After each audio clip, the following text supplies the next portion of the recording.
ముఖ్యమంత్రి గారు ఇంట్లో నిన్న పెళ్ళయింది సార్, లంచ్ కూడా చాలా వెయిట్ చేస్తున్నారు.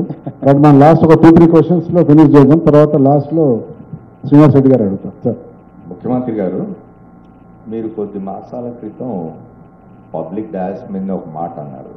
అంటే ఢిల్లీ పోతే వీడు చెప్పులు ఎత్తుకోబోతాడేమో అని భయపడుతున్నారు మమ్మల్ని చూసి అన్నారు. ఆ పరిస్థితి ఏమన్నా మారిందా? ఎందుకంటే ఇప్పుడు 2 years అవుతుంది, ఇంకొక 1 నెల రోజులు అవుతే 2 సంవత్సరాలు పూర్తి అవుతుంది కాంగ్రెస్ మళ్ళీ అధికారంలోకి వచ్చి. మీరు తర్వాత 8 సంవత్సరాలు ఎట్లా డెవలప్ చేయబోతున్నాం రాష్ట్రాన్ని అని చెప్పినారు.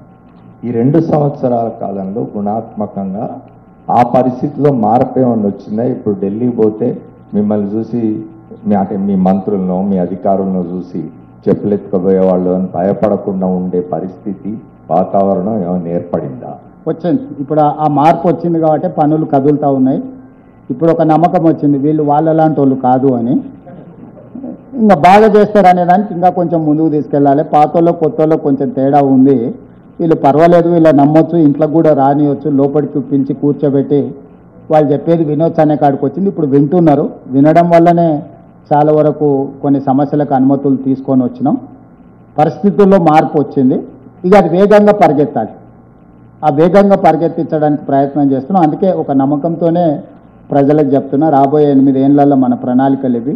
మనం ఒక గొప్ప నగరాన్ని కానీ గొప్ప అభివృద్ధి గ్రోత్ ఇంజన్ కింద రేపు భవిష్యత్తు ఆదాయాన్ని 2034కి $1 trillion ఎకానమీ, 2047కు $3 trillion ఎకానమీ కింద రాష్ట్రాన్ని అభివృద్ధి చేస్తామని నాకు సంపూర్ణమైన విశ్వాసం వచ్చింది.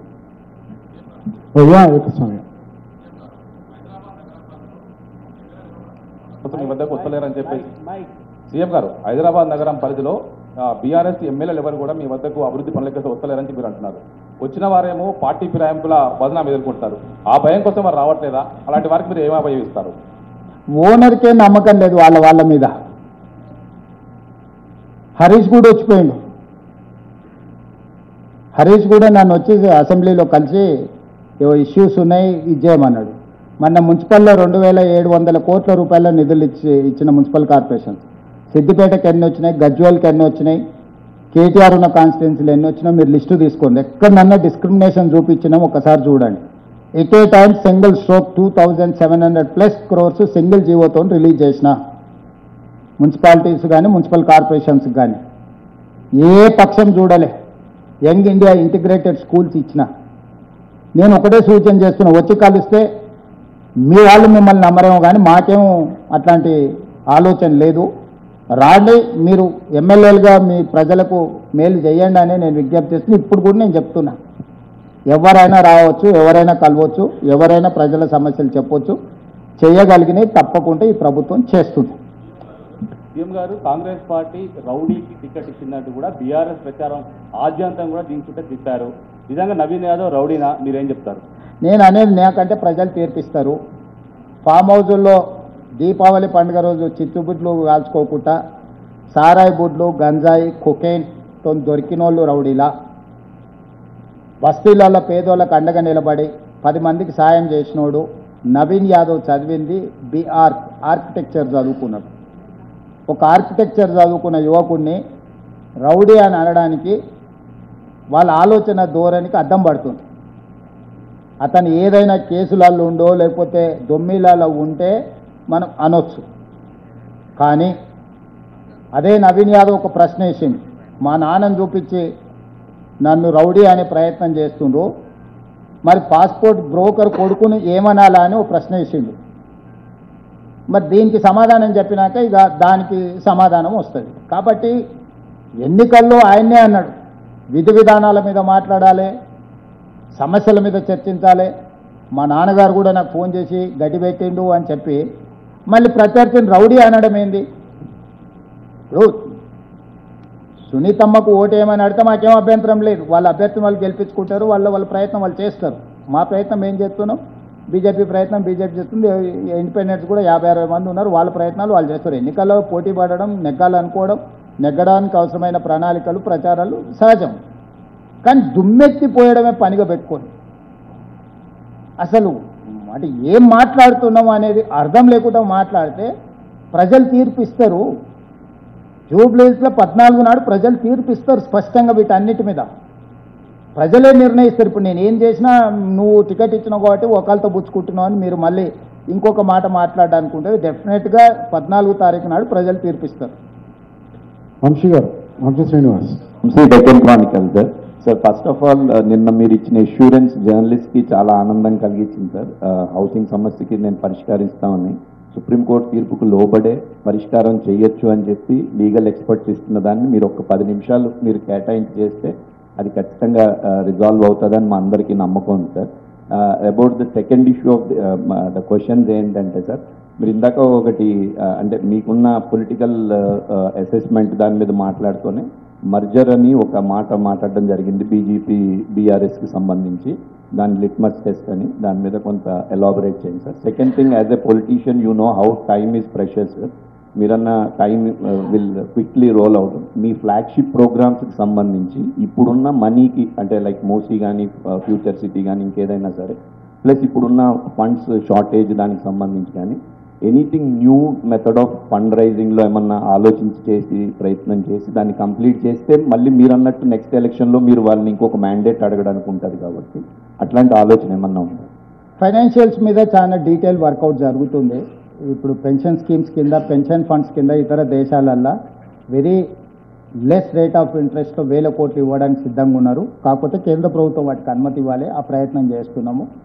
రెండవది సెల్ఫ్ ఫైనాన్సింగ్, అంటే ఆ డెవలప్మెంట్ వల్ల వచ్చే రియల్ ఎస్టేట్ డెవలప్మెంట్ ఏదైతే ఉంటుందో, మనం ఒక ప్రాంతానికి అభివృద్ధిని తీసుకెళ్తే ఆ ప్రాంతంలో ఉండే భూముల విలువలు లేకపోతే అక్కడ ఉండే ప్రభుత్వ భూముల విలువ పెరగడము, వీటన్నిటిని కూడా ఇంపాక్ట్ ఫీజు కింద కొంత మనం కలెక్ట్ చేసుకొని దాని ఒక ఇన్కమ్ జనరేషన్ కింద మూసీ రివర్ డెవలప్మెంట్ ఫ్రంట్లో నైట్ ఎకానమీని ఓపెన్ చేయాలనుకుంటాం. డే లాంగ్ జరిగే సిటీ వేరు, రివర్ ఫ్రంట్లో రాత్రి మొత్తం ఓపెన్ పెట్టడం ద్వారా నిరుద్యోగ యువకులకు ఉద్యోగ ఉపాధి అవకాశాలు కల్పించడమే కాకుండా స్టేట్ ఎకానమీని ఇంప్రూవ్ చేసుకోవడానికి ఇట్లాంటి కొన్ని ప్రణాళికలతో వస్తున్నాం. తొందరలోనే ఆ విజన్ డాక్యుమెంట్తోని రావడం జరుగుతుంది. దీనికి ఏది చేయాలన్నా కూడా కేంద్ర ప్రభుత్వ సహకారం కూడా ఉండాలి. ఇప్పుడు మనం తెచ్చిన అప్పులు, చంద్రశేఖరరావు గారు తెచ్చిన అప్పులు 8% నుంచి 11.5% మధ్యలో అప్పులు ఉన్నాయి. మ్యాక్సిమం 10 ఏళ్ళ నుంచి 15 ఏళ్ళ లోపలనే అప్పులు తెచ్చారు. సో మనకి ఓవర్ బర్డెన్ అయిపోయింది. వీటిని 35-40 సంవత్సరాలకు పొడిగించుకొని rate of interest pension funds 2%, 3% కూడా. ఇప్పుడు మెట్రో ఎందుకు పదే ఢిల్లీకి వెళ్తున్నాము? ఇలా 43,000 కోట్లతో ప్రతిపాదనలు ఉన్నాయి మెట్రో. సావరిన్ గ్యారంటీ ఇస్తే జస్ట్ 2% కోసమే 40,000 కోట్లు అప్పు వస్తుంది మనకు. ఈ 40,000 కోట్లు 2% ఇవాళ ఎలాంటి వాళ్ళు కానీ లేకపోతే మనం కానీ 9-10% రేట్ ఆఫ్ ఇంట్రెస్ట్లో తెచ్చుకున్నాం. ప్లస్ 10 ఏళ్ళు మారిటోరియం ఉంటుంది. జస్ట్ ఇంట్రెస్ట్ కట్టే చాలు, అసలు కట్టాల్సిన పని లేదు. ఈ లోపల ఈ మెట్రో విస్తరించడమే కాకుండా ప్రాఫిట్ మేకింగ్ బిజినెస్గా మారుతుంది. ఈరోజు మెట్రోని విస్తరించడం వల్ల ఆ ఏరియాలో వచ్చే రియల్ ఎస్టేట్ డెవలప్మెంట్ని మనం ఇంపాక్ట్ ఫీజు కింద కొంత మనం ఫీజు కలెక్ట్ చేసుకొని వాళ్ళకు వచ్చే లాభంలో కొంత మనం ఫీజు కలెక్ట్ చేసుకుంటే రెవెన్యూ రిసోర్సెస్ని మనం ఇంప్రూవ్ చేసుకోవచ్చు. ప్లస్ కొన్ని పబ్లిక్ ప్రైవేట్ పార్ట్నర్షిప్లో కూడా కొంతమంది ఏరియాస్ డెవలప్ చేయడానికి ముందుకు వస్తున్నారు, ఇన్వెస్ట్మెంట్ చేయడానికి. ఇప్పుడు ఎంఆర్ ప్రాపర్టీస్ ఇష్యూ ఉంది. బోల్డర్ హిల్స్ 20 ఏళ్ళ నుంచి అది ఒక చిక్కుముళ్ళ కింద పడిపోయింది.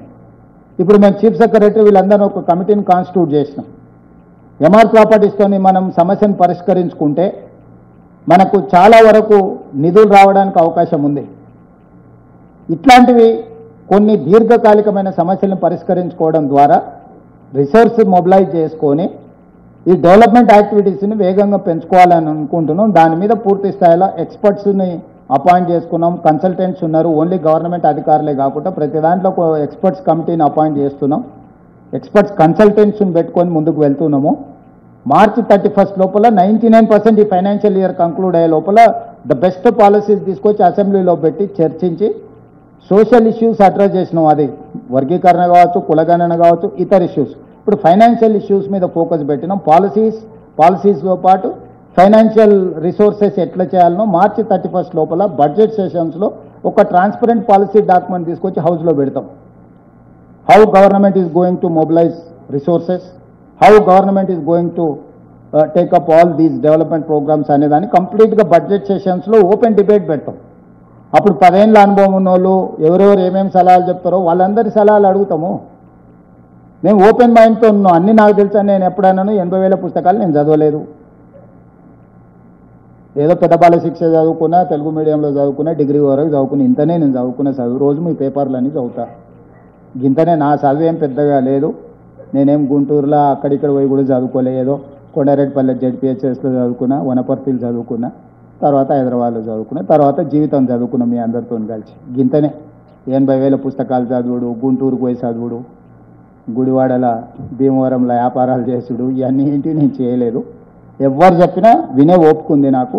దాంట్లో ఉన్న సూక్ష్మాన్ని తీసుకొని అభివృద్ధి చేయడానికి నేను పనిచేస్తాను. మీరు కూడా ఎవరన్నా మీకు ఏదన్నా ఉంటే ఇది చేయండి. గ్రీన్ ఎనర్జీ ఇష్యూలో కానీ, రినబుల్ ఎనర్జీ ఇష్యూస్లో కానీ, పిఎస్పీలు, పంప్ స్టోరేజ్ దీంట్లో ఎనర్జీ విషయంలో కానీ, ఇట్లాంటివి ఏమేమి ఉన్నాయో మీరు ఎవరు సలహా ఇచ్చినా కూడా తీసుకుంటాం.